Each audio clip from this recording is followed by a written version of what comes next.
Welcome to the Black Men Think podcast. If this is your first time here, know that the views and opinions expressed by the Black Men Think podcast are those of the Black Men Think podcast and not the individual members. With that being said, we're about to be unapologetically, undeniably black. Enjoy.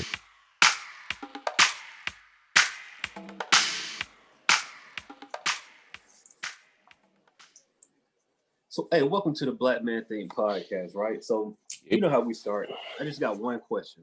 All right. Get married with joint accounts or separate accounts? Well, you opening up a can of worms today, boy. I know. That's a I bet listeners' ears just perked up on that one. I bet they did. Because this is like a global controversy. Like, I've seen it. I've seen it many ways. I've obviously lived one of those experiences, and I don't mind talking about that and why I think it is ideal. But man, there are wow. We got to open this one up on Clubhouse later. This is a good debate. Yeah.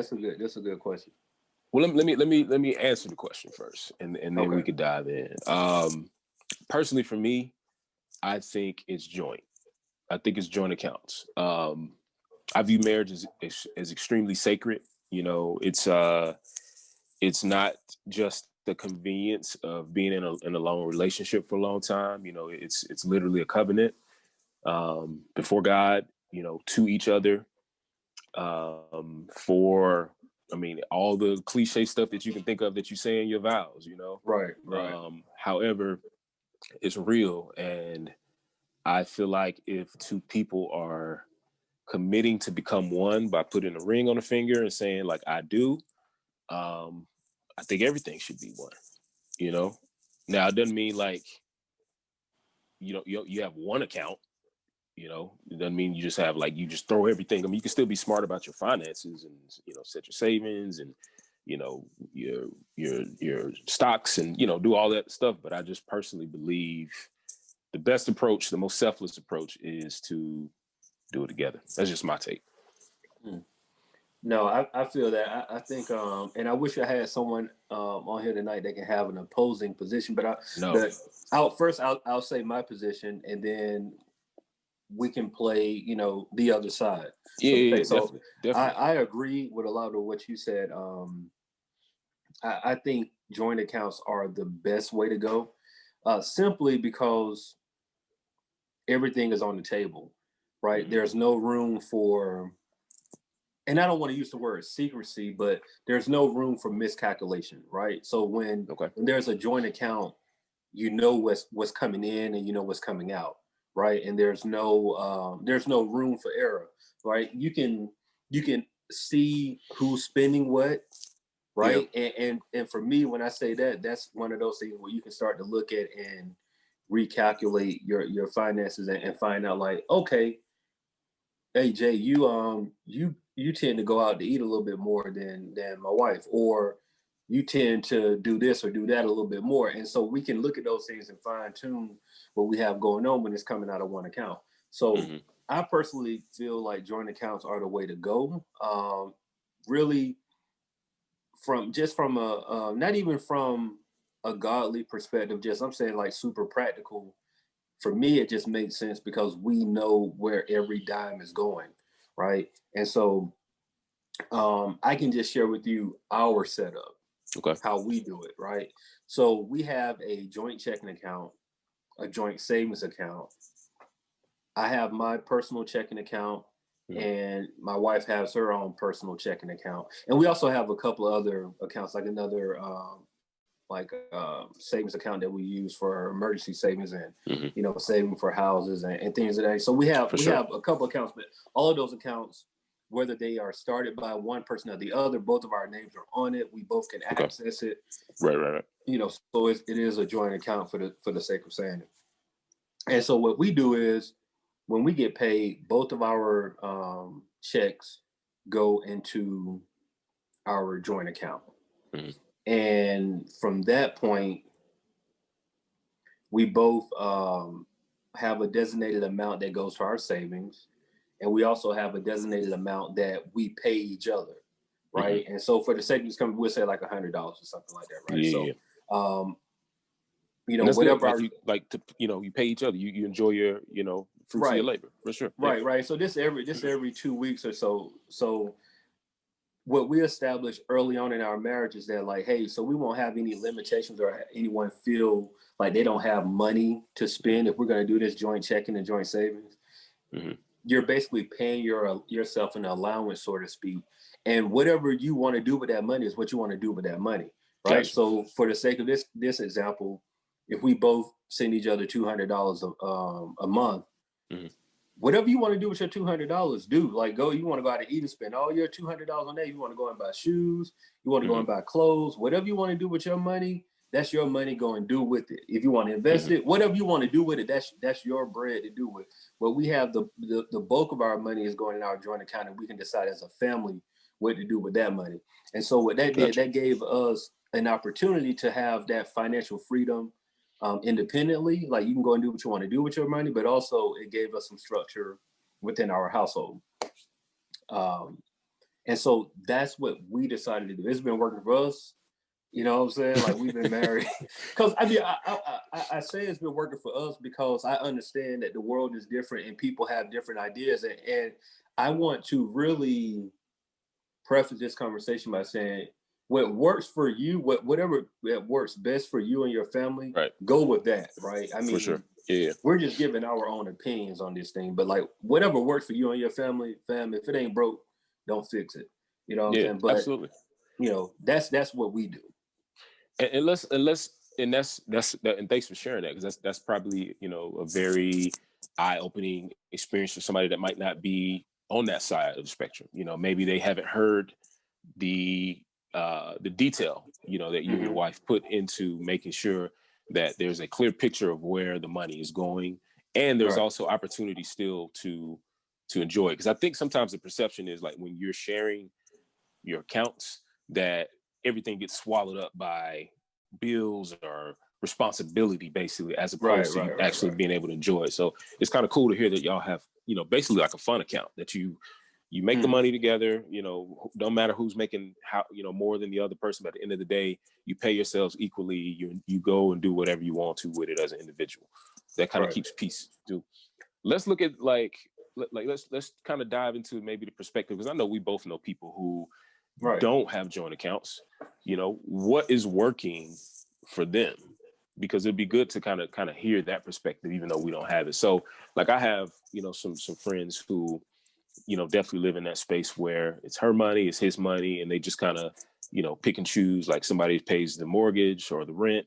Somebody, you know, says, okay, they'll do this, you know, set of utilities, or, you know, cover the kids' school expenses, or, you know, maybe they make decisions along the way as things come up. If the, you know, hot water heater goes out, or, you know, if they got, you know, got to get a new car, or paying gas, like, they just, you know, maybe they just have an understanding, you know, and you know, I see marriages where that works, right? Or at least it appears to. You know, I don't have any like harsh rebuttals against it based on what I'm seeing in terms of what's working for them, because it appears to be working. Clearly, there's a different conversation that's happening, you know, than the one that I'm used to. But it seems like, you know, people tend to work it out. It seems like there are opportunities where they can gift each other, where they go do things together. I've seen situations where one spouse will pay for a trip, you know, or a vacation somewhere. And then maybe the next go around, the next spouse, you know, pays for it. You know, and I mean, who's to say that's not, you know, that's cool. Right. So yeah, I mean, I don't know. What have you seen on the other side? I've seen that. I've definitely seen that. I've also seen where, of course, my money is my money, your money is your money. I've seen the spectrum of like, hey, I'll take care of the rent, mortgage, and then, or basically, I'll take care of the essentials. So like mortgage, rent, utilities, cable bill, all of that. I take care of all of that stuff, and you pretty much, you know, whatever extra, you just do what you want to do with your money. Like, I've seen both of those sides, to where it's like, and not even necessarily from the breadwinner. I just seen it from more so from my side of it, egotistical thing. Like, no, I want to take care of the household, so I'm paying everything, right? Yeah. And I've seen the aspect of my money is my money, your money is your money, and I've seen your money is your money, my money is your money type situation. Interesting. So, you know, where the guy, like, and this example was from a guy, but the guy paid for everything. Yeah. And his wife was making a decent living for herself. You know, I don't know how much she was making, but it wasn't like she was working an hourly wage type job. Like, she was working like a high salary position, right? Yeah. And so basically her money was her money. Whatever you want to do with your money, you do with it, but I'm gonna take care of it. It was like a super old school type of mentality where, like, no, I'm taking care of everything. And whatever you want to do with your money, you do with your money. Right. And so that was kind of weird for me. I was just sitting here like, that's, Yeah. I don't know. Yeah, because the other example of where your money is your money, my money is my money, but we're both contributing to the household. It's kind of like, I can understand that a little bit more, but it just takes a lot of planning and a lot of strategic understanding of budgeting and making sure things are getting paid when they're supposed to get paid. But the aspect of, I'm just going to take care of everything and then you can do, I don't know, bro. Maybe I ain't that old school. Right. Look, I can tell you, and I'm not ashamed to say it. I'll say it proudly. I've always said to my wife that from the very first, when we were seriously dating and in a relationship, my view was that, hey, we both gonna work hard to get what we need, and then when it comes that time, then we can scale back. But like right now, we are both go getters. Like, basically saying, like, look, you go work and I'm gonna work, and we gonna, you know what I mean? And I guess it's just a different time, bro. Like, I'm not really for the. I don't. Let me ask you something then. So as a Okay. man, because this is something that I feel like maybe I grew up dreaming about. Have you always had like this desire to be able to provide to the point where your wife didn't have to work? Is that something that you, as a man, like, is that something that you want to do? Bro, I grew up like that, really. Like, I mean, Okay. I grew up halfway. So like the first half of my childhood, my mom worked. And then the second half of my childhood, up until graduating high school, my mom didn't work. She got injured on her job and she hasn't worked since, right? Even up to this point. So my dad is always, for the majority of my life, has been the breadwinner, so to speak, or the main provider of the household. And so, of course, growing up in that environment, it's ingrained in you, even if you don't want it to. Like, you just see, like, okay, cool, you go and get it. And my mom, who does a great job taking care of the home and, you know, handling, like, she's a business partner with my dad. She take care of the finances. As far as, like, you know, my dad might make the money, but my mom know exactly where all the money is going. You know what I mean? So they're a team in that aspect. But for me, as I grew older, I started to recognize that, hey, the best way for us to get in the best position possible is for us to accumulate real wealth. Is going to need both of us working hard, right? And I've never been the type to just say, like, no, let me just take care of everything. Now, don't get me wrong. I work hard to the point to where I want to be in a position to where my wife doesn't have to work a job that she doesn't want to work. Right. Okay. That's more so of a dream for me, an individual dream, like to be in a position to where, babe, you go to work if you want to go to work. Right. We're not in a position now to be like, oh, just, you know, take off. Like, no, we go ahead and go. we're gonna need you to clock in today. You know what I mean? I'm gonna need you to clock in. Yeah. Yeah, but that's more so of my aspiration, to be in a position to where, like, hey, if you don't want to go, don't go. Yeah. Like, you don't have to go. Like, that's more so of my aspirations. But I'm not the old school type guy telling my wife, like, no, you ain't gotta just stay home. Right. You stay home, like, take care of the kids and cook and clean. Like, no, bro. Totally. Like, if that's what you want to do, cool. I'm not telling you not to do that. But, you know, I've always said, like, look, even if I was in a position to where my wife did not have to work, I would still say like, hey, babe, figure out a business while you're at home. Mm-hmm. You know what I'm saying? Like taking care of the kids, that's a full-time job. We know that Facts. that's a full-time job. Yeah. But my thing would be like, hey, babe, whatever your passion is outside of like taking care of our home and our kids, figure out that passion and let's work on that while you're Yeah. not having to physically have to be at someone else's job, because now we can just fund that and that can turn into something else to where 20 years down the line we can do a role reversal. Right. Like, you know what I'm saying? Like, and that's just an honest thing that I think we have to really start thinking in that mentality of from a family unit. But that's just my, that's my personal opinion. See, that's and that honestly, like even that perspective or that experience makes me feel like having joint accounts make for a better environment of unity, because I feel like there's the other side. There's going to be this unspoken competition that at some point, to me, from my perspective, and I could be naive about this, at some point it's going to rear its ugly head, right? Like, who's contributing more? Who's making the most money? Who's paying for the most bills? If it just seems to me, and I honestly believe that if you enter a marriage and you lay it all on the table and say, this is who I am, this is what I can contribute, or this is who I am, this is what I can contribute. Yes, clearly they're not equal, right? But we're now one. So it doesn't matter who's bringing in what, because whatever is coming here belongs to both of us. To me, it dissolves the opportunity for confusion. Like, it dissolves the opportunity for, jealousy, for insecurity, because that's a big deal, right? Like, I mean, we talk about men wanting to be the breadwinner in some of our, previous episodes.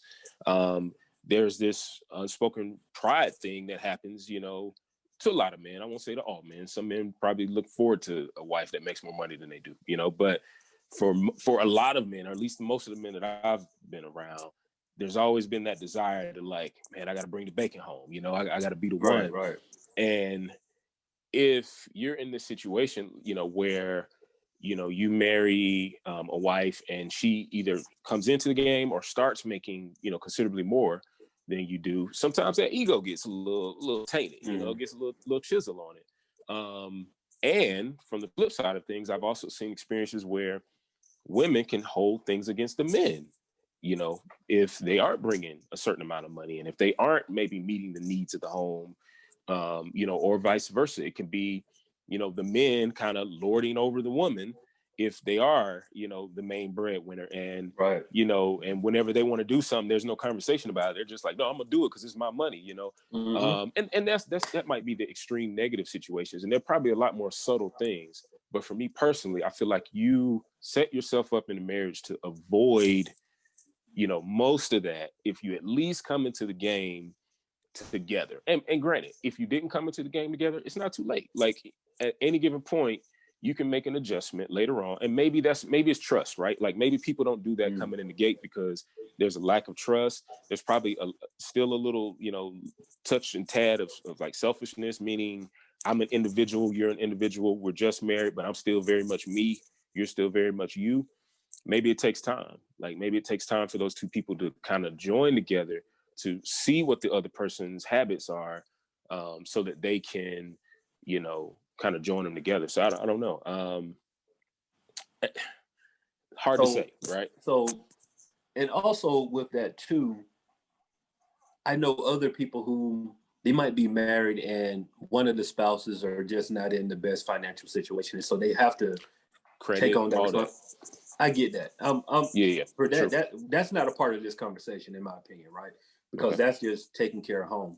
But the beautiful thing of having a joint account and having that mentality is saying, like, no matter what's coming in, it's coming in to us, right? Because I don't know if I said it on the podcast before, but look, it's been times where I've made more money than my wife, and it's been times when she's made more money than me. Like, we've been like this our entire marriage. Like, this is just how we've been back and forth, back and forth throughout our entire marriage. And so because of that, and because of the way that we have things structured and set up, we never really feel it. Like, it doesn't compute to us someone is making more money than the other person, because everything is coming into one account and we're paying for everything out of that account. And so for us, it just looks like, oh, we might be, we might have like $500 less in this season in our life, so to speak. And so then we have to adjust things, right? And so, but we never look at it as, oh, you need to go and get, a raise, or you need, like that doesn't come up on the table at all, because we just, the way our finances set up. And thankfully for us, we had a very strategic goal at the beginning of our marriage to like prioritize getting out of debt and starting to save. So we were able to really clean up a lot of things within the first 5 years of our marriage. And now that we have kids, we don't really feel that impact of some things that other people may feel, because we were able to alleviate debt, and we're just kind of playing with house money at this point. You know what I mean? And so we have to adjust some things, like coming up, but we're just in that season where things are not. We're thankfully not affected, because we were able to do some things early on in our marriage. But and oh, go ahead. Finish your thought. No, you good. You good. No, I was just gonna say, and let's not forget that people sometimes have good reasons not to have joint accounts, right? Like, you talk about sometimes it's child support, sometimes it's credit. And maybe that's a very intentional thought, for a couple to make and say, listen, if we taxes, I mean, maybe there's a business owner versus somebody who makes a very consistent, living, just getting a consistent paycheck. There's tons of reasons probably why they want to file a certain way. Absolutely. I mean, to anybody out there who is doing that and who has made those decisions for those sake, I mean, we understand, we get it. Sometimes you gotta pimp the system, to make it work out best for you. But from a practical standpoint, from an ideal standpoint, right. Just that's what we're talking about. Exactly. From an ideal standpoint, I think you alleviate yourself a lot of future potential stress. Now, let's be real. You've got to have real conversations as a joint, in a joint situation. 100%. You've got to dive deep in. And sometimes there's not enough conversation. Sometimes there's just assumptions. Sometimes it's uncomfortable to have those conversations, and they create tension and problems and issues, because usually in a marriage, you get a spender and you get a person that's more conservative with you. You get a saver. I, in my marriage, am probably classified as the spender, if you have to name me that, even though I'm not like I don't tend to like waste money. But I'm a lot more quick to just not think about it and be like, let's do it. Let's get it. Let's go on this vacation. Let's spend this much. Who cares? My wife is like, that ain't adding up. And obviously she's the one who has, she keeps the books. She knows where the money is at all times. She probably, I have to check in with her every now and then and remember the names of accounts and all this kind of stuff, because she knows it. She sets it up. She does it. She does a great job at it. I'm thankful for her. We probably would be broke if it weren't for me, But hey, that's why I married her.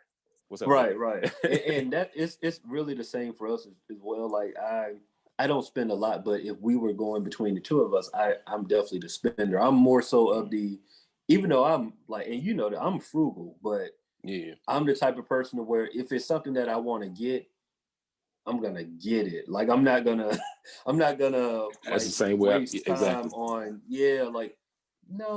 vacation stuff like that.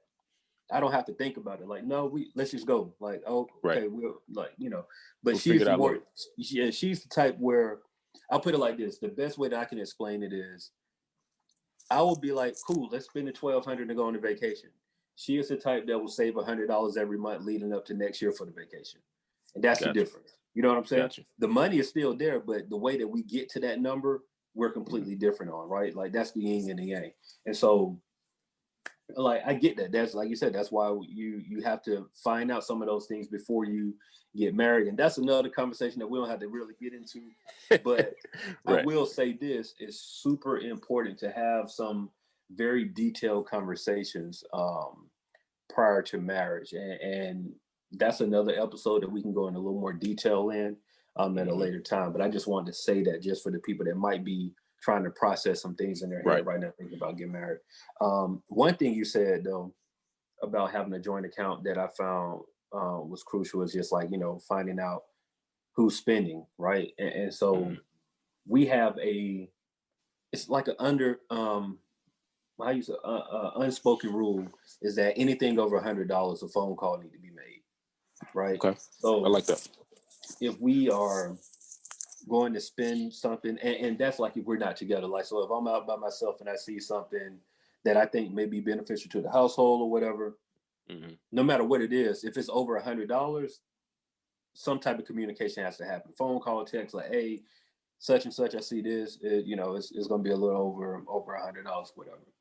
That just keeps us so we can keep things in a little more controlled environment. Do you have to do that with shoes, or is that just for like things in the house? That's what's in the joint account, right? Okay, so, joint account. I got you. Yeah, joint account. Okay. Now, I mean, like that rule, whatever in your account, you do what you want to. I mean, got you. Legal. Like, I ain't telling you to go got in, but you know what I'm saying. I'm about to go get this. Right. Yeah. Right. Legal, whatever, I got you. Whatever was in the spectrum of whatever you and your wife know, whatever y'all into, we don't have to go there.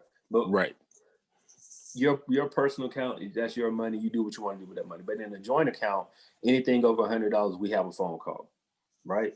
Now, that helps us keep each other accountable. Now, for our individual accounts, don't get me twisted now, bro. Like, if I come here with some new shoes, my wife is gonna make it a point to notice that she noticed that there's some new shoes coming in his house. Like, and that's the thing.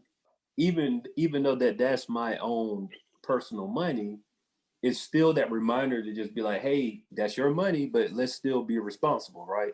And I don't spend a lot of money on shoes, but I do buy shoes and watch. Like, that's just what I do. So she'll just make it a point of like, I've never seen those before. Like, where did you get these? Or, whatever. Yeah. So that's the thing. But still, I did it with money that just saved up. We've been in the pandemic and I haven't had to, I'm not going out to eat like I would normally be going out to eat. So, hey, I got an extra, $50 this week. So what we gonna do with it?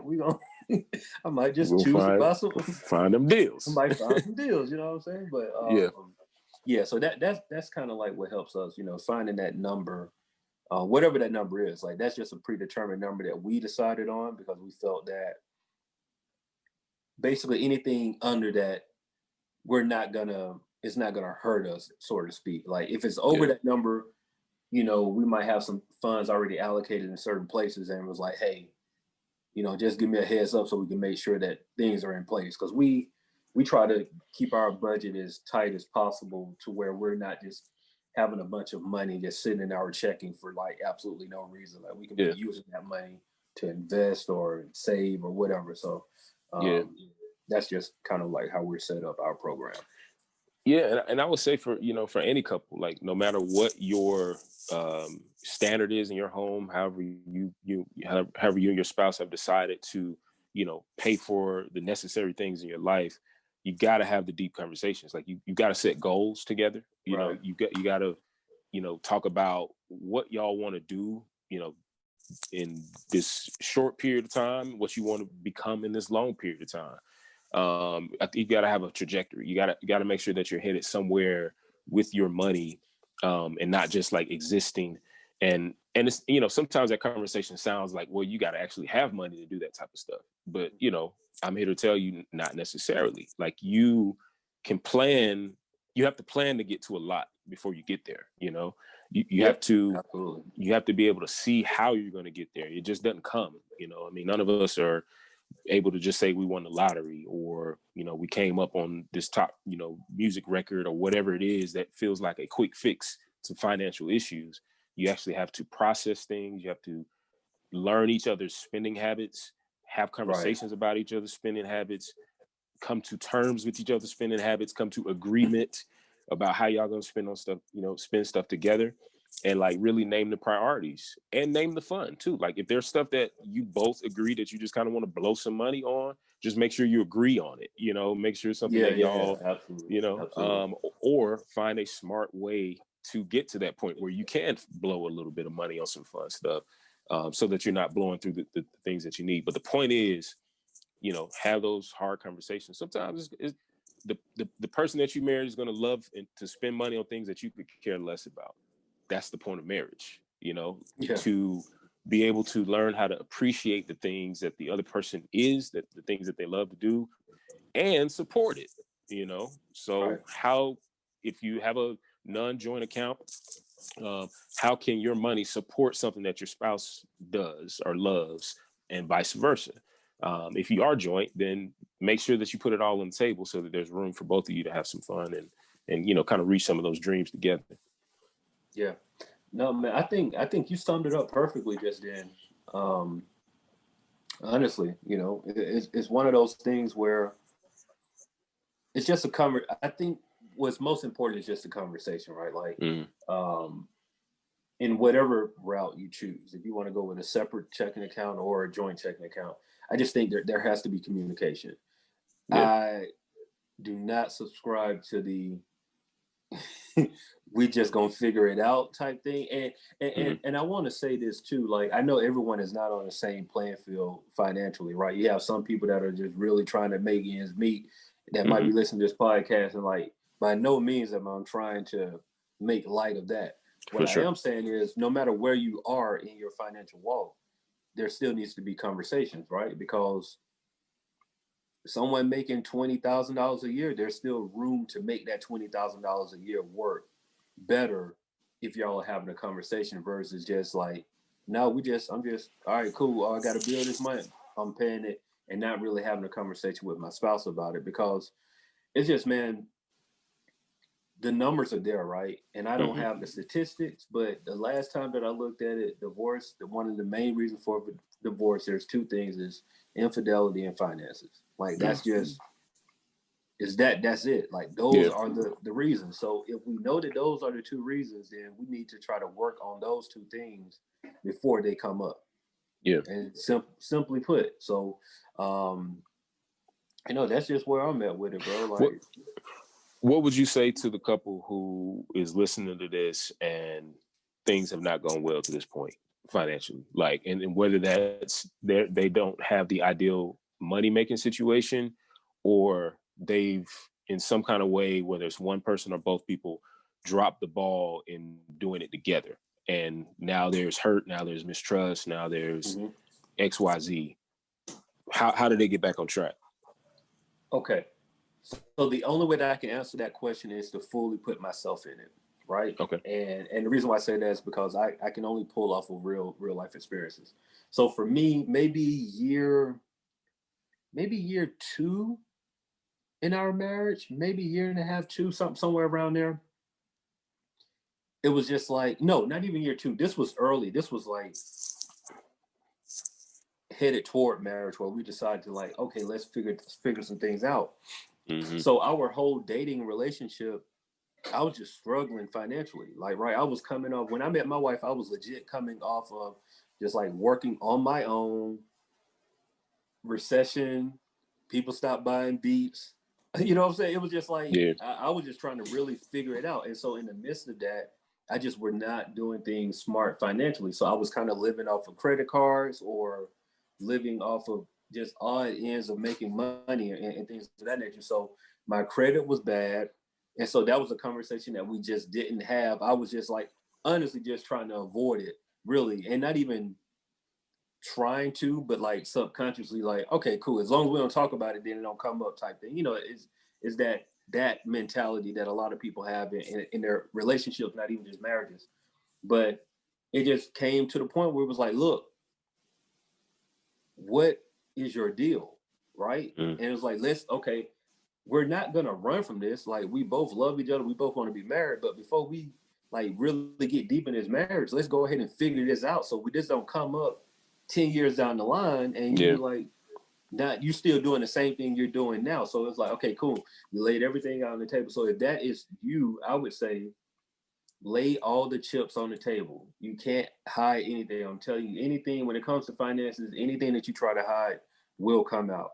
It's gonna be a point in your marriage where both of y'all gonna want something, and they're gonna have to get that credit ran. As soon as that credit get ran, every little secret that you thought that you had is gonna come up. right? And for me, it wasn't the fact of secrets. It was just like I just didn't make it a priority, right? I was always working on. Like, I think when we got early on, like right before we got married, I think my credit was like maybe like a 520 something, like just low, like you know what I'm saying. But Yeah. a lot of that was just simply on because I was living off of credit cards, not having the knowledge of knowing that, dude, you living off a credit card and you not paying it off. You just like putting yourself more and more in debt. And so what I would suggest, just put all the cards on the table, bro. Go and run your credit. Go and not even worry about your credit score per se. That's fine. You do need that information, but run your credit. Find out what's on your credit report.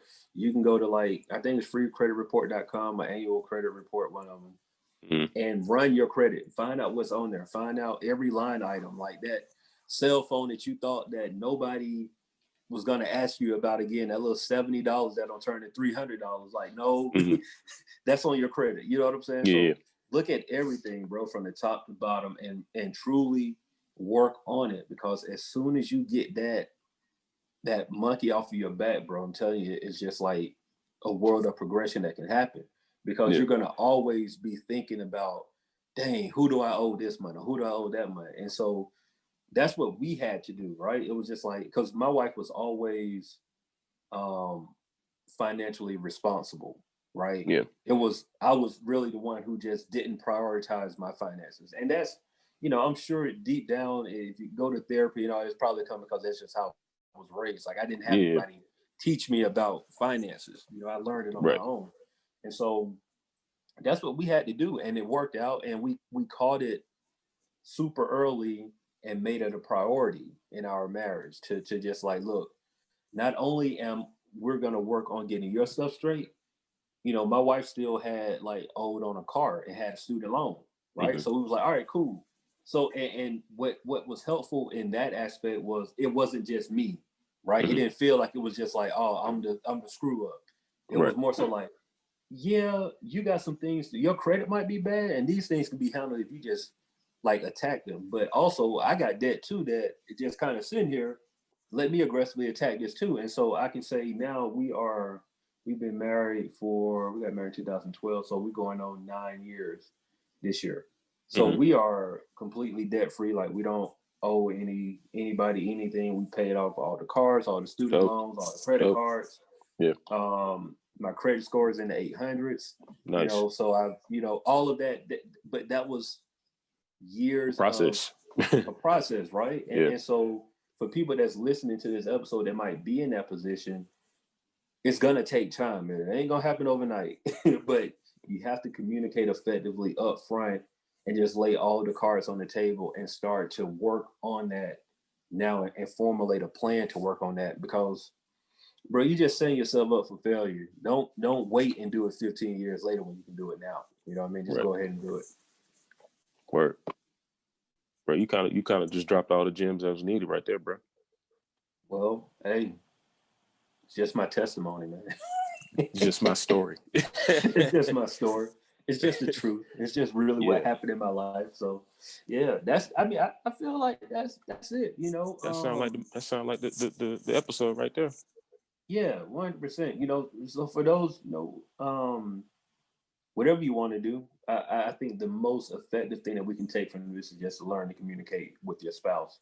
And even if you're it's our money, or it's your money and it's my money, or if it's my money and your money and and my money is your money, like whatever situation, whatever it is, just effectively communicate, because while this has worked for us and for Mo, that might not necessarily work for your family structure, your dynamic. It might not be the move for y'all. So, there might be different layers as Mo spoke on earlier in this episode. So, hey, communicate effectively and work together to achieve your goals. But Black Man Think Podcast,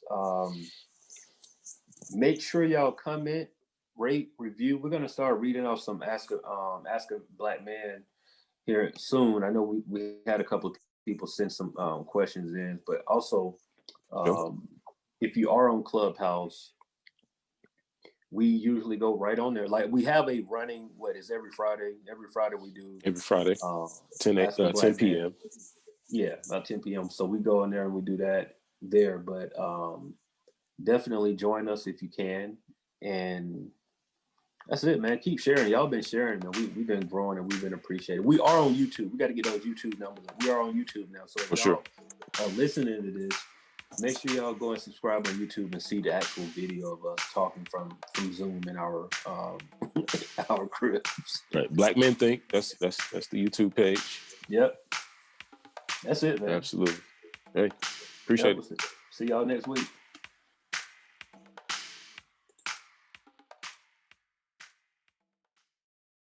The Black Men Think Podcast.